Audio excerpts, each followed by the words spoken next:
Hello and welcome to the Ice Guys. This is the show that takes you into the world of the National Hockey League. Every game, every day, from a betting perspective. With pro sports handicappers, Ian Cameron, Alex B. Smith, and various guests from the world of hockey and sports betting. And now, here's your host, Ian Cameron. Welcome to the Ice Guys, Thursday, May 22nd. Ian Cameron will have Alex B. Smith along momentarily as well. And joining us for his second appearance on the show, happy to have Matt Geitka back in the house with us here for this Thursday as we get ready for a Game 2 in the Eastern Conference Final with the Panthers and Hurricanes. Matt, good to have you back, and just your thoughts on the playoffs so far. Yeah, great to be back, and we're boiling it down here. This is when you can really start to analyze series because you're not watching 2 and 3 games at a time. Not that I hate that from the first round, especially. That's just a smorgasbord of outstanding, intense hockey after a long regular season. It's a nice prize in the first round, but I do like it now. We got some teams that are dead serious about pursuing the cup, and all four, you could make a pretty darn good case that they could take it home at the end. Yeah, looking forward to tonight. Obviously, it's a very important Game 2 for the Carolina Hurricanes. I don't want to say a series is over if Carolina loses, but it kind of does feel like it. Like this is the game for them tonight. They're going down 2-0, going back to Florida, Matt. That's not where they want to be, obviously. Right, considering they're playing a battle-tested team in the Panthers, a team that eliminated them 2 years ago as well. There's a little bit of a psychological effect on top of that.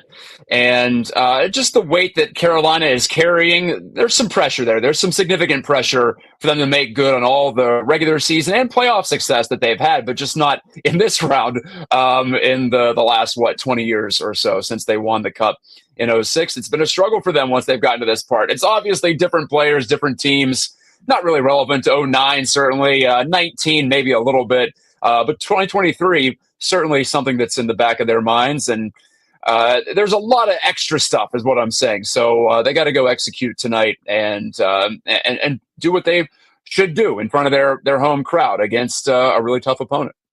Yeah, we'll see if they're able to do just that. It'll be interesting to see how it plays out. You know what will be interesting, too? Our betcast tonight. We are on live during the game. Once again, for the second straight night, we are delivering an Ice Guys live betcast for you. But this one is free for all. Last night, we were only on for our Patreon members, exclusively on the Patreon page. Tonight, it's open to the public. It's open to anybody and everybody. A free for all betcast tonight. On Thursday, May 22nd, tonight, 8 p.m. Eastern, Game 2, Florida, Carolina. So again, because this is a free-for-all betcast, you're able to send either an email or DM to either me or Alex, and we will make sure that we send you the link for the betcast just before it begins tonight. So if you want to join us on tonight's live betcast, make sure that you obviously get in touch with either of me or Alex. Send us a DM, and we will send you the link for the betcast certainly before it begins here tonight. All right, let's recap last night and what an incredible, first of all, what a great betcast as usual on last night for a Game 1 of the Western Conference Final, Oilers and Stars. Lots of fun as always. And what made it fun is not only hanging out with the great viewers and listeners of the show, great camaraderie, great folks, and Matt knows this because he's in our show group chat now. It's great people that we've got that tune into the show and love the sport, love hockey, love talking about just the passion for hockey. That's what's brought us all together here for this Ice Guys show. So it was great hanging with everybody, but what made it a great betcast last night was the fact that it was a great hockey game. It was an absolutely tremendous game last night, Game 1, Oilers and Stars. The pace was off the charts. It was a back-and-forth game. It was ebb and flow throughout the night. It was just a great hockey game. There was very little time when there was not a whole lot of action going on. Most of it, you saw the teams putting their foot on the gas pedal. The pace was excellent. I was so impressed with just the quality of game that we saw last night between those two teams. And look, Edmonton got off to the start they were hoping for. They got that Leon Draisaitl goal, get the 1-0 lead early in that game. And then it's funny that Leon Draisaitl scored that goal because he actually made the turnover or the bobble of the puck at the blue line that led to Tyler Seguin getting in alone on the breakaway and then ripping it past Stuart Skinner for the tying goal. and it ended up being 1-1 at that point, and Dallas getting their footing back. But then Edmonton played an awesome second period. Pretty much dominant second period, actually. When you look at the way they played, they not only got the only 2 goals of the second period to go up 3-1, they got the Ryan Nugent-Hopkins power play goal, and then the Bouchard goal, which I thought for a minute might have glanced off the stick of Kasperi Kapanen for one of my. And by the way, you talk about bad beats from a betting standpoint last night. How about the 2 bargain bin specials that I had on the show yesterday with the near misses we had with Kapanen, who almost got a stick on that Bouchard goal for Edmonton, and then later on when we thought I was going nuts on the betcast thinking Sam Steele scored, but it ended up going off Tyler Seguin. It was mad. It was plus 1,400. 14 to 1 odds on Steele to score. And we thought it was him initially, and it ended up being Seguin getting a stick on it. That was a crazy deflection, by the way. The puck actually beat Skinner, and then Seguin tipped it in behind him. That's a rarity. That is really a bad beat, but that's hockey, I suppose, for you sometimes. That is. I mean, all I can say is Sam Steele was phenomenal last night for the Dallas Stars. You keep betting him to score a goal with that, and his prop at that kind of a price, I think you're going to eventually cash it because he was making things happen in the offensive zone most of the night. He's been one of the better depth forwards for the Dallas Stars. But getting back to the 3-1 goal, it was all Edmonton. The crowd was out of it. They had really seized control of the game. And the rest of the second period, Matt, after it was 3-1 for Edmonton, Dallas didn't really get much quality as far as looks on net, chances, sustained offensive zone time. Edmonton was really putting the screws down on them and really not giving them much opportunity at all. And they looked like they were in great shape. It was, I think, one of the better periods of hockey that Edmonton has played in the postseason. They played a lot of good periods, especially in the Vegas series. But I thought, Matt, that second period last night ranked right up there with all their best periods in the playoffs. And then obviously we know what happened after that. They followed it up with maybe their worst period of hockey so far in the playoffs, or at least one of the worst periods of hockey they've had in the playoffs. And that's where the game turned. Dallas started the third period with a carryover power play. It was obviously important for them to get one there, and they did. A seeing eye shot from Miro Heiskanen, who just continues to get better and stronger, I think, with every game. He makes it 3-2, and then just an absolute on another power play, just a ripper of a shot from Michael Granlund, just a BB, a seed, just in and out. It hit the back bar and just ricocheted right back out. That's how hard and how proficient that shot was, and that ended up tying the game. The crowd's back in it. Stars just pouring it on again. They're right away back in the Oilers zone again, making mayhem. Now, look, that call on Duchesne with the high stick, that's a bad call. It definitely didn't hit him. It was not a good call there that happened there that on the high stick. That it looked like initially when he snapped his head back that it did hit him that high, but it was really just in the body area. So that was definitely not a good call there. But it gave Dallas a power play. At the end of the day, you can't be bitching and complaining if you're Edmonton, whether it's a bad call or not. You got to get a penalty kill, and you got to try to get the momentum back on your side, and they couldn't do it. And then, of course, it was Matt Duchesne through a scramble. It somehow slides through everybody, including Skinner, and into the back of the net to give Dallas a 4-3 lead. And a crazy sequence where in 6 minutes or so to start the third period, 3-1 Oilers lead gone, and it's 4-3 Stars. What a third period it was. And then, of course, we saw them, Edmonton had some chances, man. Trent Frederick whiffed on a wide open chance in front of the net. A couple good saves from Ottinger. There was a really good save he made on Draisaitl through traffic in the third period to keep Dallas ahead 4-3. And then, of course, my almost lose my mind moment with Sam Steele, who I thought scored the goal, but instead it went off Tyler Seguin. So, again, that close with the bargain bin, but it did go off Seguin, and that was pretty much the goal that put the game away 5-3. And just to top it off and put the icing on the cake for Dallas, Esa Lindell into the empty net to make it 6-3. What a comeback by the Dallas Stars. There's their second third period comeback at home, multi-goals down. We remember Game 7 against Colorado, the Mikko Rantanen legacy third period when it happened. So clearly Dallas is never out of a game. Hell of a comeback, and Edmonton's got lack of discipline to blame, horrific penalty kill to blame, and unfortunately need a save at one point or another from Skinner, who wasn't able to provide it for you in that third period. And then we talked about this on the Betcast, Alex and I, with our everyone that was on the Betcast with us, and it proved true again. Jake Ottinger gave up 3 goals in that game, But once Dallas got him the lead in the third period, he wasn't going to give up another goal. He has been so good at that when you give him the lead, he bears down, he digs in, and he becomes difficult as fuck to score on. And he has just got that ability to just shut it down. And he did that again last night once Dallas got him the lead in the third period. So, because Ottinger did have to make some nice saves there, a couple of them when it was still 4-3 at the time. And he did that. He shut the door. That's the making of a great goalie. You know, that even in a game where you've given up a few, when the team comes back, gets you the lead, you shut it down, and you close the door. And obviously, Jake Ottinger did that last night. Unbelievable hockey game. What a way to start that series. And that's game one of this series proved why I was so excited about that series. And we got a little animosity at the end, too, with the scrum at the end. Bad blood flipping. I know Perry and Bischel were going at it. Perry accusing Bischel of turtling. Yeah, but when you jump a guy like that, he's got really no choice.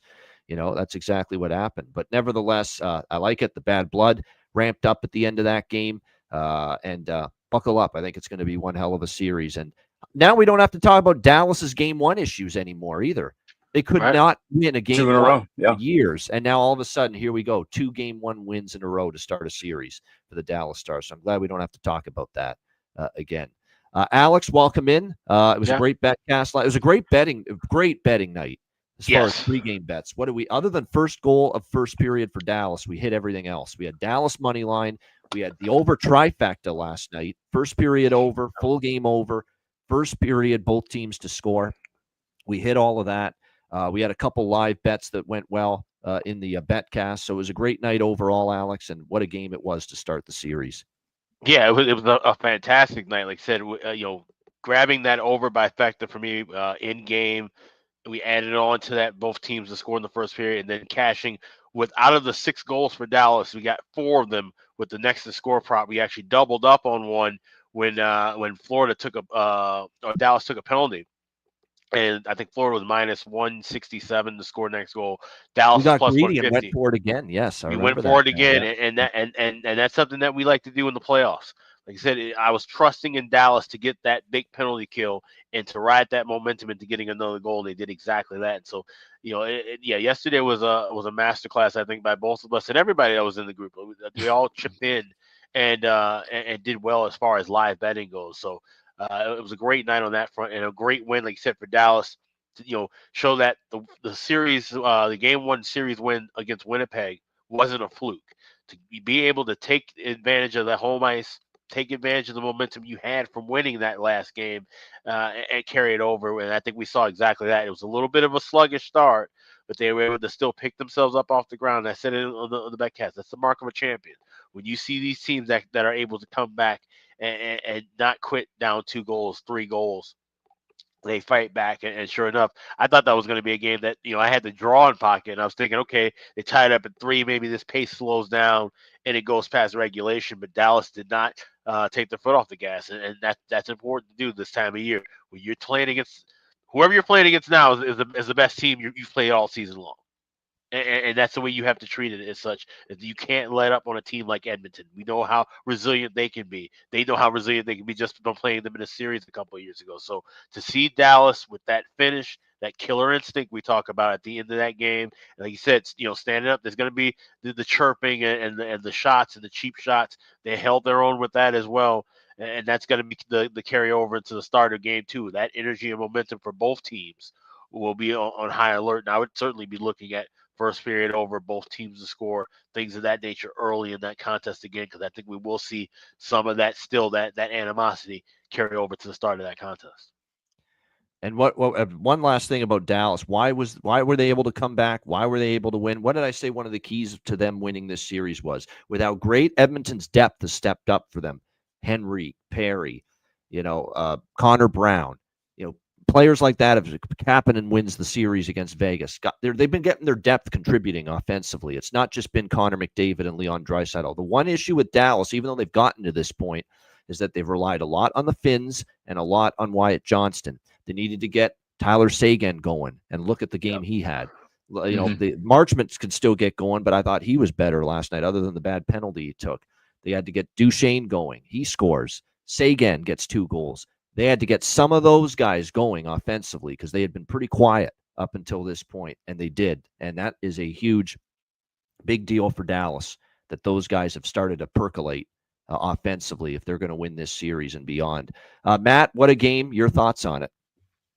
I think it just demonstrated why I liked Dallas so much coming into the playoffs. I knew they just had to get past Colorado. If they could do that, and they did just barely, but they did, then they could get healthy. Robertson still hasn't scored a goal in the playoffs, but it's coming eventually. The longer they play, he's going to start to pop a few in. You may say otherwise, but he's not 100%. I'm convinced. No, probably not, right? I don't think when you come back from that long term of an injury, how could you be just hopping right back into the playoffs, especially? So, but he doesn't look terrible, and Heiskanen continues to get more and more comfortable, scoring his first goal on home ice all year last night. So chalk that off, or check that off the list. And it's just Dallas is a team that's been there now 3 years in a row to this stage. Much like Carolina, they have a lot to prove here. I would say a lot of pressure, but also they've got guys like Ottinger, who is a year older, a year more experienced. Heiskanen, same deal. You add Mikko Rantanen. The depth is better scoring-wise for them. No offense to Logan Stankoven, but that was an upgrade.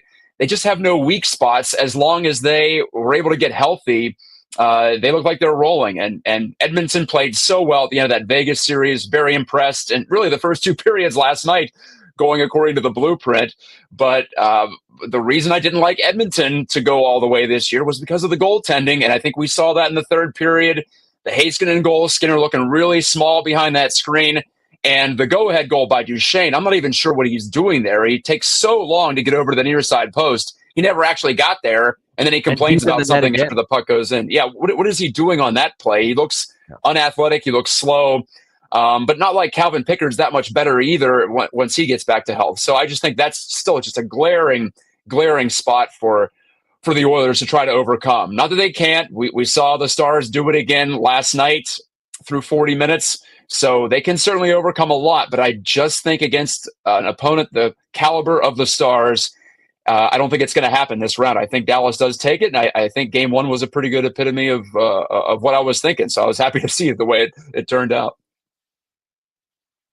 This is getting to the point of kind of crazy with Stuart Skinner as far as game 1 through 3 and a save percentage in the low 800s now for Stuart Skinner in games 1 through 3 of a playoff series. And the win-loss record, I think, is now, 4-12 or something like that. It's just hard to fathom that he's been so wretched at times. And it wasn't all on him last night. There were a couple of those goals he couldn't have done anything about, but there were a couple where he's just deep in his net, as you mentioned, Matt, and he's just slow to get post to post.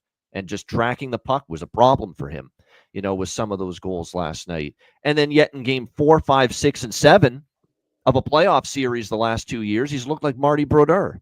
And he's been like 12-1 and 940 save percentage, multiple shutouts. Like, I'm trying to come up with a reason for why is he so off his game early in a series, and he's almost lights out unbeatable later in a series. And obviously, you'd prefer him to be better later in the series. That is a good thing.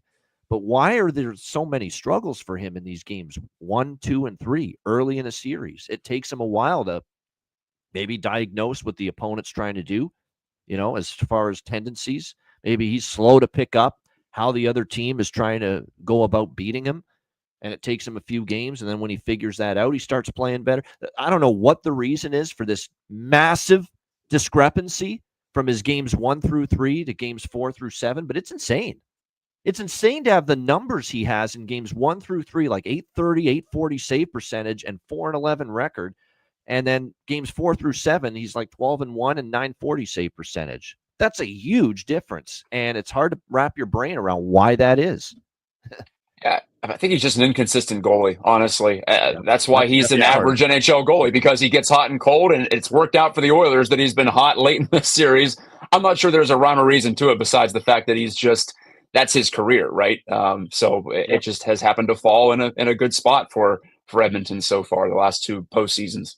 If I'm Chris Knobloch and I'm in his shoes as head coach of this team, and if I find out that Calvin Pickard is healthy and available for game 2, I might play him in game 2 and in game 3, knowing these numbers of Stuart Skinner, and then maybe I do what I did last year against Vancouver in the second round, and game 4, then I'll go back to Skinner, give him a couple days to, and then game 4 through 7, Skinner, comes back out to play and does what he does in game 4 through 7, where he's looked like a completely different goaltender.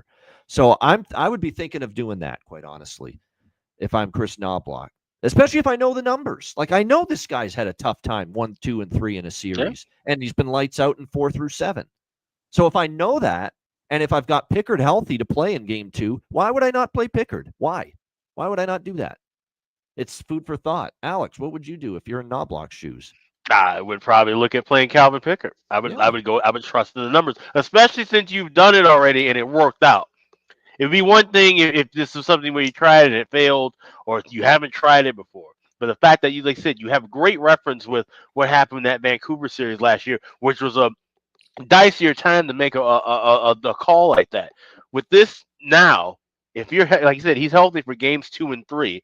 Okay, unless he completely craps the bed, and if he's not ready, and you'll know that in game 2 to the point where you'll just go back to Skinner in game 3.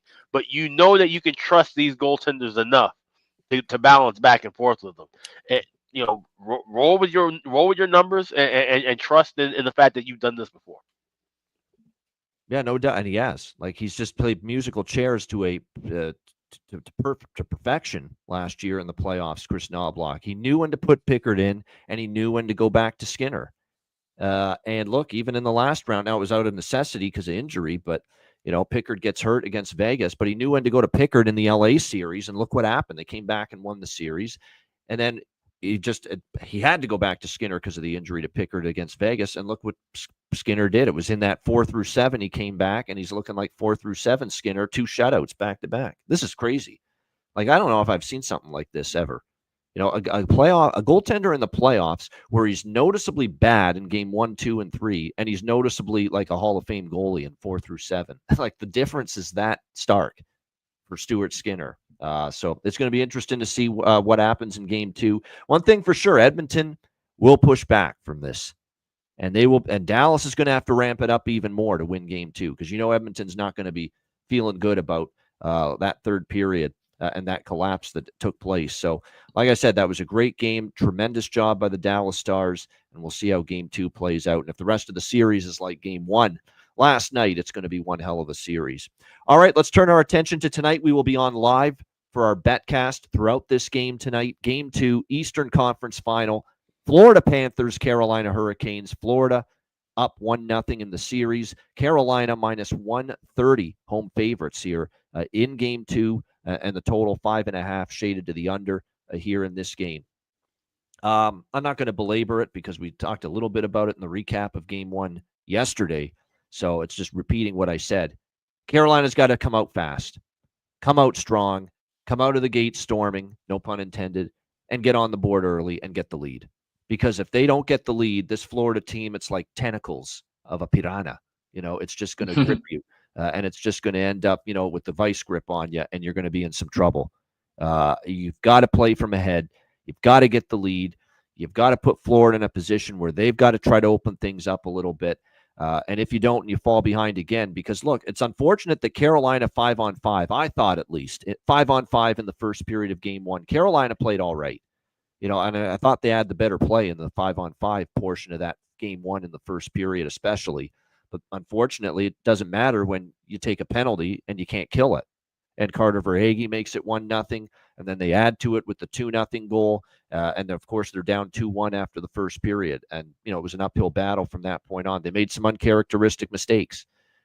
Bad pinch led to a 3-1 Florida goal from A.J. Greer, and that fourth line does more damage. Greer, Noshik, and Gadjevich, which is a stroke of genius by Paul Maurice, putting them together as a line as a fourth line in the Toronto series, and that really did help flip the series around in their favor, because that line has scored goals. They've been physical.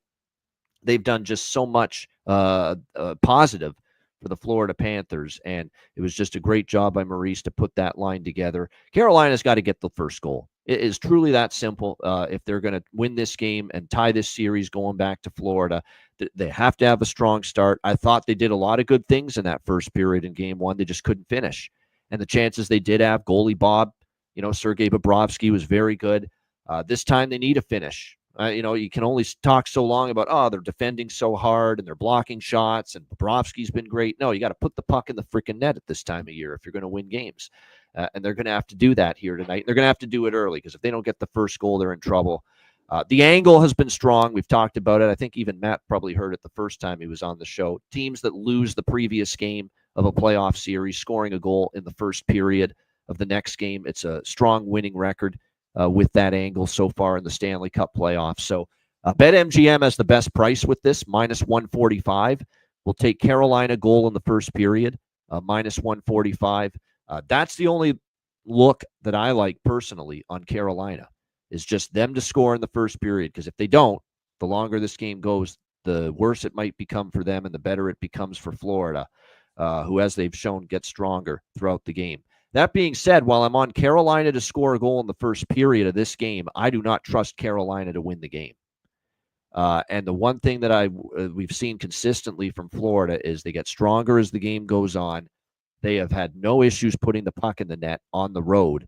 38 road goals in 8 road playoff games for the Florida Panthers, and a +13 goal differential in just their last 3 road games alone. So they are road warriors. They've had 38 goals on the road in the playoffs. And I went back and looked.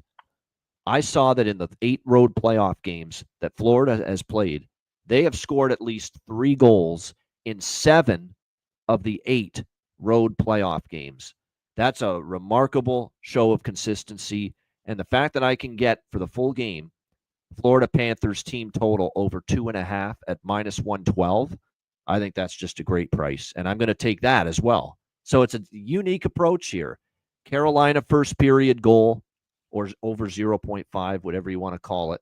And Florida full game team total over 2.5, -112. Because I got to admit, while I've applauded Freddie Anderson for a great playoff so far, there were some things about him I didn't love in game 1, as far as he was slow to track pucks.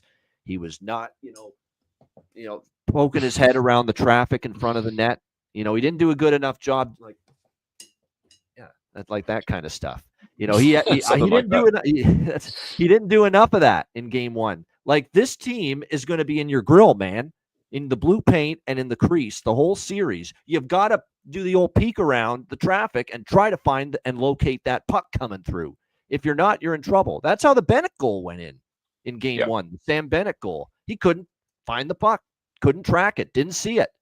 If you're going to do a better job of getting around the traffic that Florida's going to present to you, you got to do the old glance around. That head's got to be on a swivel. And I don't think he did a good enough job of that. Now, you could say rust factor. I get it. It had been a long time since he had played, but he's going to have to do a better job with that, because Florida's not changing their MO.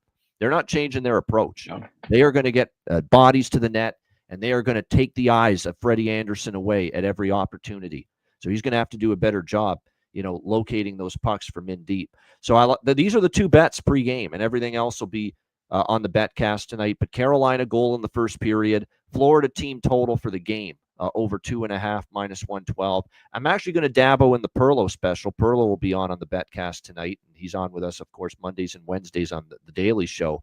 But I'm going to tag along with his Carolina, and I actually suggested it to him, and he agreed, so I assume he likes it. Carolina goal in the first period, Florida goal in the second period parlay. Perlo's been hitting these Perlo specials. One team to score in the first period, the other team to score in the second period. I think that makes a lot of sense.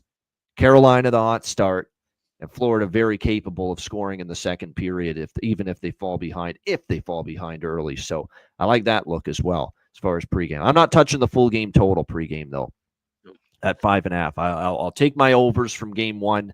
I'm not going back to it tonight because I do think it tightens up a little bit here tonight in game 2. Anything we do with the full game total will be a in-game look during the live betcast here tonight. Alex, game 2, Eastern Conference Final, Florida, Carolina. Yeah, so I got to start with what I've did as far as futures goes between game 1 and game 2. I did grab Florida 4-0 to win the series, so sweep the series at +550 is actually the price I got. 500 +500 +550 still around, so shop around for that. I also grabbed Florida to win series 4-1 +375. So got those in, and now for just this game, getting a little more creative. Like I said, we have the bet cast tonight, so anything with totals, I would certainly be waiting for in game. But I do like Carolina to score the first goal the first period, plus 125. And then I went with a couple of parlays. I took Carolina over a half goal in the first period, combined with that Florida team total over 2.5. You can get that plus 178 was the price that I saw at FanDuel. And then I also went with Carolina over a half a goal in the first period with Florida to win the game. I got that at plus 300 over at Bet Online. I saw plus 284 if you do that at FanDuel too. So those are the ways I'm kind of attacking that, kind of adding on and boosting the price of that a little bit. There you go. So and Alex is telling us clear as day is in his mind, he's not liking Carolina's chances. And I got to admit, I thought game one was that hurt them big time losing that game because I thought that game was so important for them. And there's a lot of warning signs. And this is nothing for me. It's just this is more Florida. I know there's the rhetoric and the narrative of 13 straight games that they've lost as a franchise in the conference final, Carolina. It's not so much that we think this could be a shorter series now because of that. It's more so who they're playing.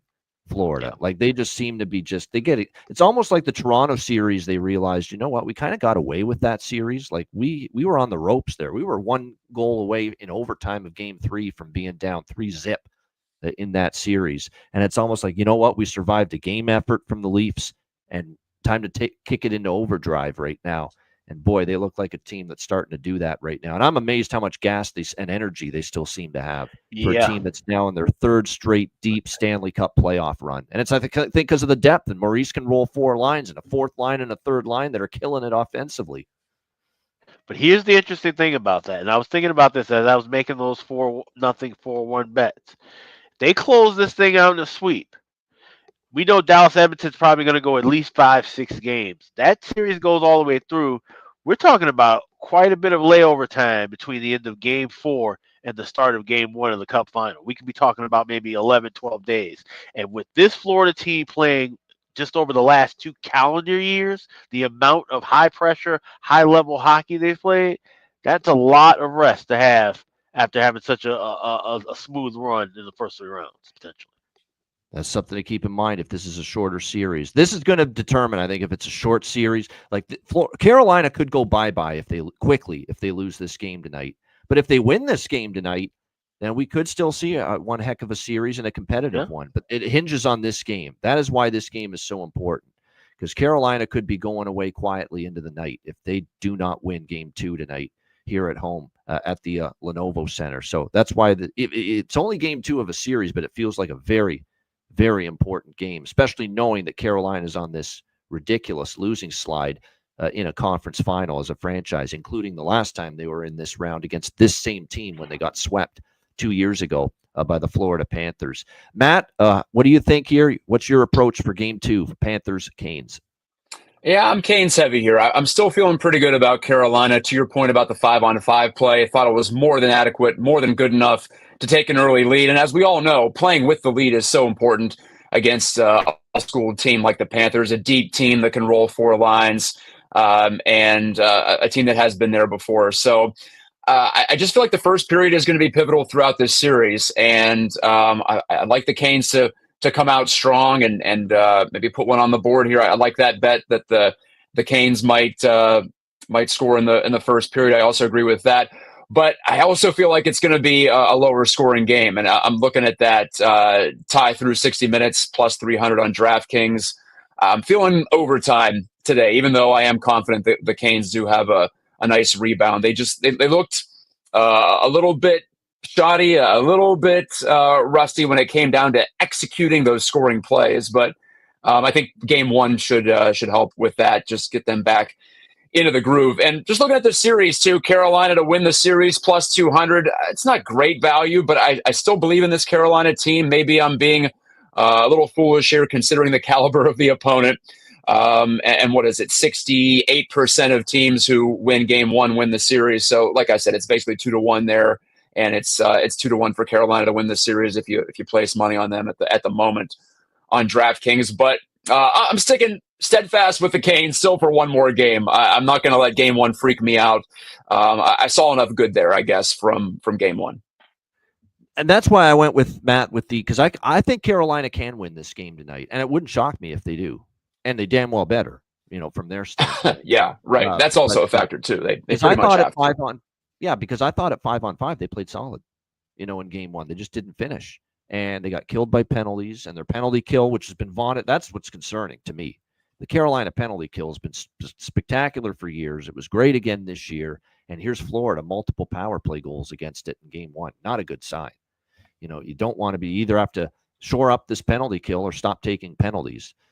That's certainly the way you got to go about it. But this is a big game for Carolina. I thought 5-on-5, they did a lot of good things. Problem is they didn't finish enough, and that's going to have to change here tonight in this game. And I don't like Rod Brindamore going potentially again with Scott Morrow on the blue line. I thought he had a dreadful game one. And it looks like Chatfield might be back, but it's going to be a game time call for Jalen Chatfield. Jalen Chatfield is 10 times what I saw to Scott Morrow the other night. So it's very important they get Jalen Chatfield back, because it sounds like if Chatfield's a no-go once again tonight in game two, they're going to stick with Morrow. And I disagree. Nick Easton should be in. I love the way that kid played against Washington. I saw him be physical. I saw him shoot the puck pretty well with a good deal of velocity. I thought he did a lot of good things. I know he's a rookie. He's only played one playoff game, but I didn't think Scott Morrow was any good, quite honestly, in game one. He was at fault for a couple of the goals. He was on the ice for a couple of the goals that Florida scored. So I don't like what Rod's doing here if he goes back to Morrow. Hopefully Chatfield is back for him, but if it's not, he should be going to Nikishin. And it's sounding like if Chatfield doesn't play again, it's going to be Scott Morrow again on the blue line. I don't like that. I don't like that move by Rod. And I know he's done a great job here. And normally I don't, disparage his decision making, but I don't agree with this one. That's for sure. Matt's going to have to head out in a couple of minutes. So what we will do is we will get right to bargain bin special of the night and best bet from Matt before he leaves the show. And there is potential that Matt will join us for a little bit on the betcast tonight. So excited about that. If Matt's going to be able to join us for a period of the game tonight during the Panthers and the Hurricanes. But Matt, great stuff. You're welcome back on the show anytime you want. But bargain bin special of the night. We have to remind everybody just what an incredible debut bargain bin special of the night call that Matt Geitka made on this show in his debut appearance with Connor Hellebuck, the much maligned Connor Hellebuck, to get a shutout plus 700 that night. And he got a shutout in that game. What a way to start your bargain bin special resume, if you will. So, Matt, the pressure's on for an encore performance here. What do you got for bargain bin special tonight, game 2 in the Eastern Conference Final? Well, I'm feeling it. I'm going to go a little bit deeper in terms of the odds here. I felt like that was a fairly safe bargain bin pick, if there is such a thing, at plus 700 with obviously the caliber of Hellebuck. He ended up shutting out the Stars twice in the series, so maybe I got him going. I should get some royalties for that. But tonight, as I was saying, I feel like Carolina has that strong rebound. All signs point to a really good first period for the Hurricanes tonight. So I'm going to go with first period goal for Logan Stankoven. I think he's a great fit for what the Canes do. And that's plus 1,300 on DraftKings. So, yeah, like I said, longer shot for my second try at the bargain bin. But Logan Stankoven, first period goal scorer, plus 1,300. That's getting my seal of approval for the Thursday night game 2. There you go. I like it. Outside the box, great price. It reminded me of taking Sam Steele last night, plus 1,400, and we came that close to cashing it. So Logan Stankoven for the Carolina Hurricanes to score in the first period, plus 1,300 for Matt with his bargain bin special of the night. And best bet for game 2, Matt, what do you got?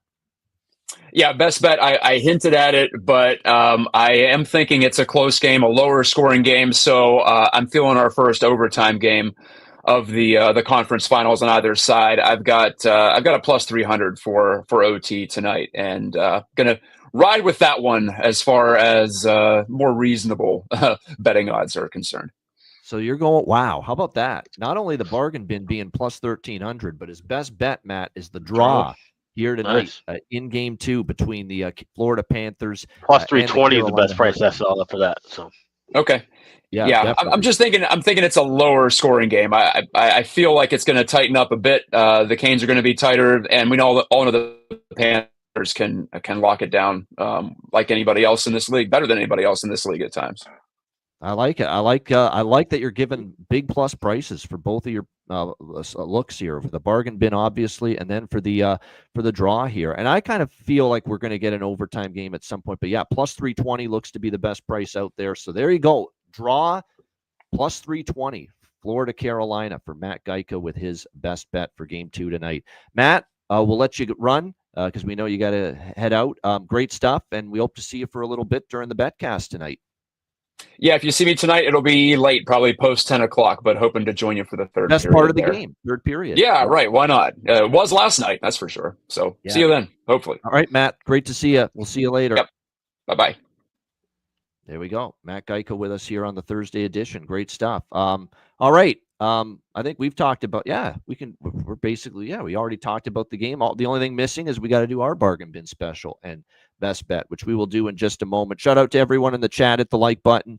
We appreciate it very much. And a reminder, make sure you check out our betcast tonight, free for all. So again, all you got to do is DM or email me or Alex for a spot on the betcast. Just say, hey, I want to be on the betcast tonight. Send me the link, and we will send you the link for the betcast before it begins at 8 p.m. Eastern time tonight. So looking forward to it. 8 p.m. Eastern, live betcast, Game 2, Eastern Conference Final. Yeah, go ahead, Alex. We got to remind them that people who get priority to join us on the betcast are Patreon members. Yep, no doubt. They are priorities. So if a non-Patreon member is there in the we don't know if we'll reach capacity or not, but let's say we do, and there's someone that's on the betcast that's not a Patreon member, and someone that is waiting to get on, we're going to say, hey, we got to let this guy on. Sorry. It's a priority, man. There's a way to jump the line, right? Yep. Yes. Yeah. It's the way it works, no doubt. But still, looking forward to it. Anyone welcome to join us here tonight, 8 p.m. Eastern. Ice Guys Live Betcast, free for all. This is our monthly free betcast. We'll have one more free betcast in June, likely, of course, during the Stanley Cup Final. So definitely looking forward to that. And again, plenty more Patreon betcasts coming up as well for the rest of the conference finals and the Stanley Cup finals as well. So make sure you get on board. $10 per month, patreon.com/iceguys. Goalie charts, totals charts, daily betting cards, sides, totals, player props posted each and every day on the Patreon page. Again, $10 per month, patreon.com/iceguys. Your subscription goes a long way to supporting the show. And again, the daily betting card. And we're going to have player suite interviews in the off season coming up that we'll record. We're going to post daily card of other sports that are non-hockey when the NHL offseason hits. So we'll still give you some bets, some picks, some content will flow daily with the daily card, even when the NHL goes into off-season mode. So we stress to keep the subscriptions going, if you like. $10 per month, patreon.com/iceguys. Also, check out the Ice Guys store, iceguys.myspreadshop.com. 4 days left. You can save 20% off on all items in the store right now. Hit the redeem button at the homepage, add your items to the cart, and 20% will be taken off at checkout. We've got everything in stock except for a couple of jackets that are sold out temporarily. But all the shirts, all the caps, all the goodies you know and love are there and available right now at iceguys.myspreadshop.com. 4 days left, 20% off. Yeah, no doubt. Looking forward to that. And looking forward to, it sounds like, because he got back to me earlier today, probably when the Stanley Cup Final is going on, we've got Rob Schremp likely going to join us on the show. Right. Of course, long time. He was a high draft pick, incredible junior player with the London Knights, of course, who have been a juggernaut in junior hockey. His pro career didn't pan out like he hoped for, but still, he played a lot of years pro hockey.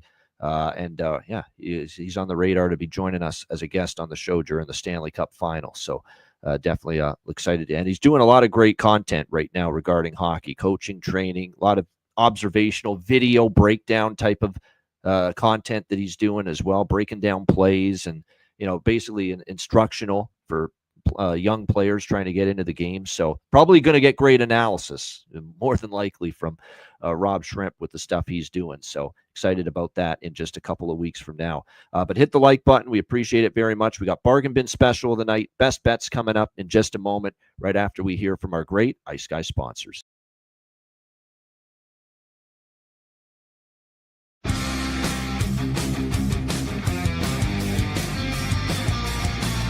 Support for the Ice Guys podcast is provided by Boston Hemp Incorporated, Tailgaters Social. And a big thank you to all that subscribe to the Ice Guys Patreon page.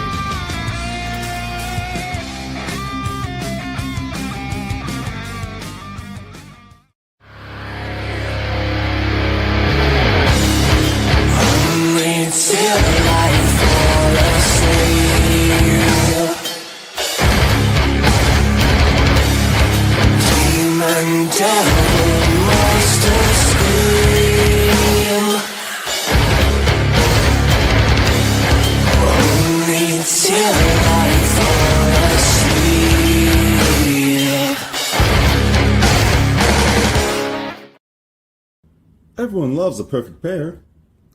Bacon and eggs. Thunder and lightning. Mario and Luigi. A hot dog with fries. Ian and Alex B. That's right. Everyone loves a perfect pair. So why not pair up your game nights with Boston Hemp? From exotic flower to concentrates and edible products. You'd be hard-pressed to find a better pairing than Boston Hemp and hockey. Check them out today at bostonhempinc.com. That's bostonhempinc.com. Boston Hemp Incorporated, the official smoke sponsor of the Ice Guys. Void where prohibited by law. Not available outside of the United States. Must be 21 or over to obtain products. Check your local regulations to see if Boston Hemp is available in your area. Hey, Alex, have you checked out the latest with the great trading platform Kalshi? Yes, I have. It's been fantastic. This is one of the first and only federally regulated prediction markets in the U.S. And if you're looking for odds for all kinds of different things, not just what we're talking about, the markets in the Stanley Cup, the NBA Finals, you can trade crypto. You can look for trades within the markets involving entertainment, politics. There's all kinds of different markets you can look from, and you can use the odds over at Kalshi. Time of year to get involved with Kalshi. Certainly if you're a sports fan, Stanley Cup playoffs, NBA playoffs, baseball now underway, with all the different markets to create winning trades. Make sure you're checking out all that Kalshi has to offer.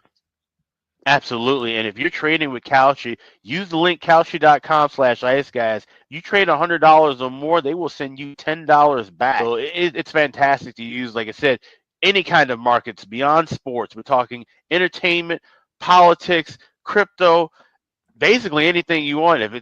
So make sure you sign up, kalshi.com/iceguys. Note that it's live on Robinhood and available in all 50 states, making it the first legal place to trade on these kind of events nationwide. Check it out, kalshi.com/iceguys.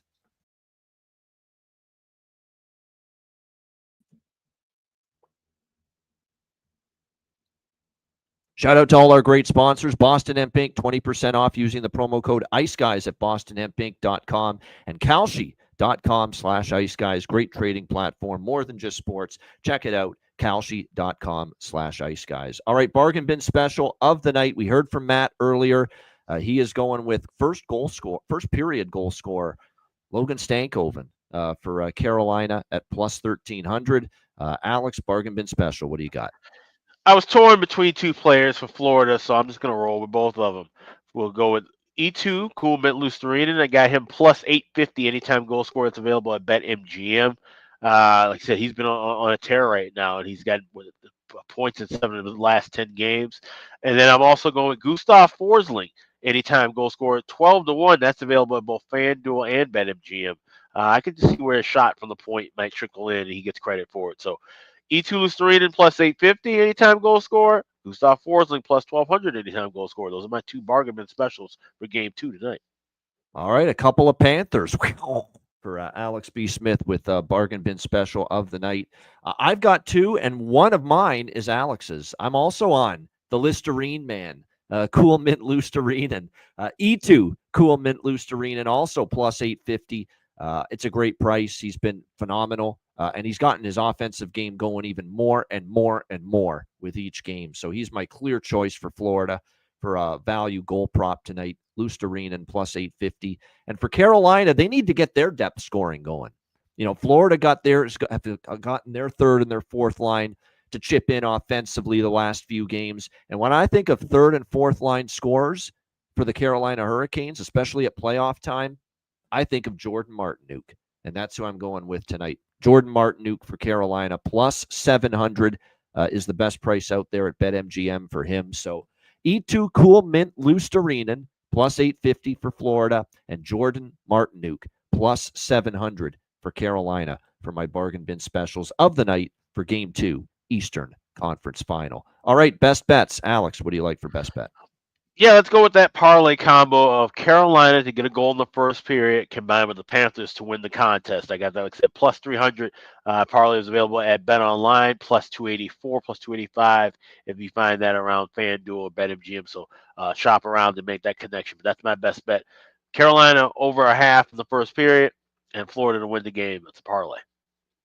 All right, there you go. I like it for Alex P. Smith. The Perlo special a little bit in that one. No, you've got Carolina goal in the first. And Carolina goal in the first and then Florida to win the game. Florida to win the game. I like Florida that. It's a creative way to go about Florida money line, Carolina goal in the first period. I like that combo as well. It makes a lot of sense for Alex B. Smith for best bet. All right, my best bet. I was debating in this one. What do we rock with here? Between the two that I've liked pregame, I'm gonna. You know what? I'll stick with Carolina one more time. Goal in the first period, minus 145 for Carolina. We'll go with that for best bet. I really like the Florida team total over 2.5. That's what I was debating as far as best bet, but I'll go with Carolina. I'll put my faith in Carolina that at least in the first 20 minutes tonight, they can find the back of the net and get on the board in a game they've got to have. So Carolina, first period goal, minus 145 will be my best bet here for Game 2. All right, great stuff. Remember, Betcast tonight, 8 p.m. Eastern. DM me or Alex for a spot on the Betcast, and we will send you the link before it begins, 8 p.m. Eastern tonight. Florida, Carolina, Game 2. Looking forward to it. Reminder, the Ice Guys is live 7 days a week, Monday to Friday, 2 p.m. Eastern, Saturday and Sunday, noon Eastern. If you can't watch the show live, download the Ice Guys podcast in audio form on all major podcast platforms. For Alex B. Smith, I'm Ian Cameron. Have a great Thursday night. We'll see you for the Betcast, 8 p.m. Eastern, right here on the Ice Guys.